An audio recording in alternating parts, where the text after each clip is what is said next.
want the school, we don't want the 2 chairs, we want now to go back to the way it was formerly reserved. Reservation is not, it's just the way you tell your kin, I've given you this land to farm. It's different from giving your kin a title. Because you can change any time and say, don't farm here again. So it is a reservation and not, if you check in my letter, according to the minutes. But from the complaint I received, it informed me that in the future, I have any other land I've reserved, I have personally gone to confirm the previous minute done by my predecessors. So even but even the complaint didn't come from the community per se. It is few individuals who thought the subdivision could be done and they benefit. But according to me, I have stood for land banking, no individual giving of individual land or subdividing. And the Honorable Muna here can witness. We have advocated for land banking. Thank you, Monica. Yes, Honorable Muna. Thank you, Mr. Speaker. My question is about pending bills. We have a backlog of them. And if approved, what do you think would be the best way of dealing with the phenomena that has been bothering the contractors? And question number 2, we have counties that are doing well in terms of own revenue, and Meru County is not one of them. What do you think can be done to increase the own revenue for this county? Thank you, Honorable Muna. Yes, Monica. Thank you, Chair, Honorable Speaker. Answering to Honorable Muna, pending bills, I tried when I was there. And when I go back, I'll do the analysis again. And the best thing is to budget. The budget that already we do together with you, and I know we'll be collaborating a lot, especially with the budget committee. We shall have a plan on how to pay the already pending bills and avoiding pending bills in the future. How do we avoid pending bills in the future? Is by sticking to the budget. And coming to your second question, improvement on revenue collection. Because most of our pending bills have been arising by us collecting less. When we collect less and we had already used the proposed budget to procure or to do business, whatever we have done. So the best thing will be to improve on revenue, and I've talked from the above that I will work on cashless collection and have a team of enforcement for revenue collection. And also, we have a lot, of course, at the beginning, we will have to have a training, a refresher training of the system. First, I will come and see to what extent the system have been implemented. What are the gaps? What brings these gaps? And that I intend to do in my 100 days. Thank you, Monica. Yes, Naito. Thank you, Honorable Chairman. My question goes to Monica. As you know that the finance bill that we are using in Meru County government is 2019, which means we are 6 years behind. What are you going to do about the same? Are you going to bring us the finance bill 2025, or how do you say about the same? Thank you. Thank you, Frida. Yes, Monica. Thank you, Chair. Honorable Frida, before I left, I forgot to say I had left a draft for financial bill just before I left, but I know there couldn't be, okay, the issue of the budget, I think is the one that has limited the CC Finance to continue working on it. Also, it's in collaboration with the valuation role, and last I checked, we've been working this in lands, but the issue also with the budget. So I intend now to complete the process and to begin the process of the evaluation role. Currently, we have negotiated with the Food and Agriculture Organization. They have promised to help us with the evaluation role, but also they require our co-funding. And that's where even the issue has been. So I will put it in the budget for the financial bill so that we can complete the process, because it involves us doing a lot of public participation for validation. Thank you. Thank you, Monica. Yes, Honorable Gilles Kambura. Thank you, Chair, for giving me this opportunity. Congratulations, Monica, for getting an opportunity on being a CC. I've attended you here again. My question is, you have been working with the former regime, and now you are the next regime governor. Whereby there were a lot of problems and a lot of up and down, and you are there. Will you be honest to this government and appreciate all the honorable members and also work of the community and the businessmen, community groups to improve their living, or just revenge? Thank you. Thank you, Honorable Gilles Kambura. Yes, Monica. Yeah, thank you, Chair.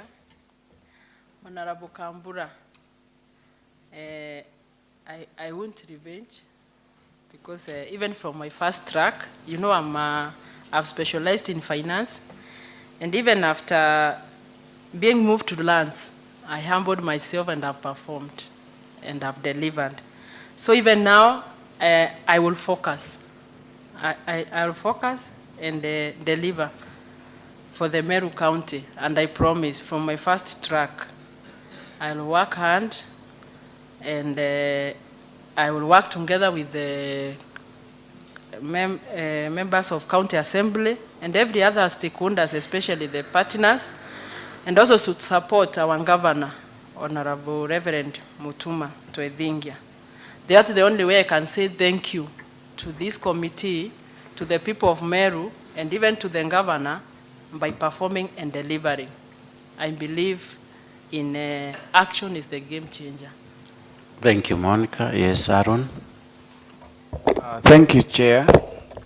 First and foremost, let me also congratulate the nominee for Finance, CPA Monica. Thank you. For the nomination. It's not automatic.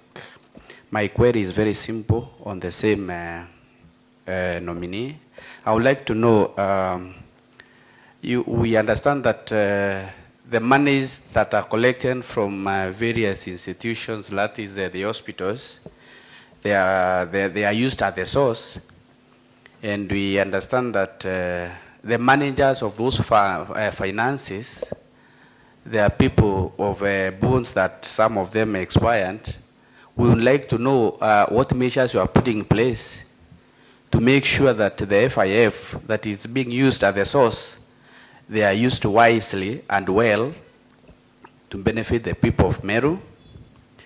Number two, CPA Monica, we would also like to know what measures you are taking, especially in our markets. Like my one is inhabited by the biggest markets within the county, and I understand there's a lot of revenue that is collected there, but the accountability, it's not as we would wish to have it reflect. So we'd like to know what measures you would take to ensure that these funds are put in best use. Thank you. Thank you, Honorable Aaron. Yes, Honorable CPA Monica. Thank you, Chair. Honorable Harun, the use back of the money in the hospitals, it's a matter of internal control. I'll tighten the internal control, and also by requesting reports from the accountant, and also making sure that I have qualified accountant. Yeah, and also regular reporting. And also I will put a percentage, like I will say this percentage to be used for revenue, for recurrent, the other one for development. Yeah, I will tighten the internal controls. And you have asked about the market. Still, the reinforcement, and also, like I've said, sensitizing even the market and even the citizen, that we have now moved cashless and no one should be paying cash, so that all the money is going to CRIF. then from there I'm accountable. Even you can come and say, I want to know how much you have collected from my market. So I'll recheck also in the system, how effective, because currently we're in the era of ICT and real time. The system, I'm sure, it has all these features. So you can come and sit down and tell you this was the market, and also reporting. Honorable Chair, you know, the reason why I'm asking that, we grew bananas in my ward, and in fact, they don't do cashless. Most of them, I don't understand, because most of the traders there, they'll tell you that the machines are not, but those kind of misreporting, and you must check on those things, because automatically there are changes there, because the number of bananas that are collected, it is very difficult for you to do the verification to confirm the same, so that they can match and tally. Thank you, Chair. And I take the challenge, Honorable Speaker. Thank you, Monica. Yes, Honorable Mbioki. Thank you, Chair. The Department of Finance is the mother department, or rather it is the common denominator for the other departments. But through my own observation, and even the observation of some other members, there is a lot of discrimination in terms of the implementation of the budget in those respective departments. It is like there are some departments that are perceived to be more lucrative than others. I will give a case example. For the last almost 2.5 years, there is no single ECD class that has been completed in any ward. And in every financial year, we are allocating money for the ECD classes. To put up an ECD class, currently require around 1.3 million. But for a standard loan, you would need at least around 4 million. But in every ward, loans are there, water pipes are there. So what is this so unique that you discriminate the very department that is fully involved in terms of budget implementation? Thank you, Honorable Mbioki. Yes, CPA Monica. Yeah, thank you, Chair. As Honorable Mbioki, you know, the making of the budget is not by one entity. It's not for the executive only. Even the county assembly is involved.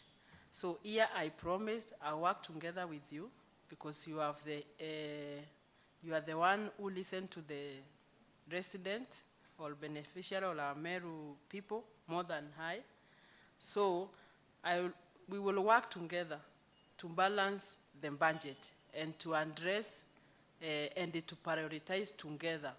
Also, I know our governor, Honorable Reverend Mutuma Kuthuujwa, is in goodwill and in supportive.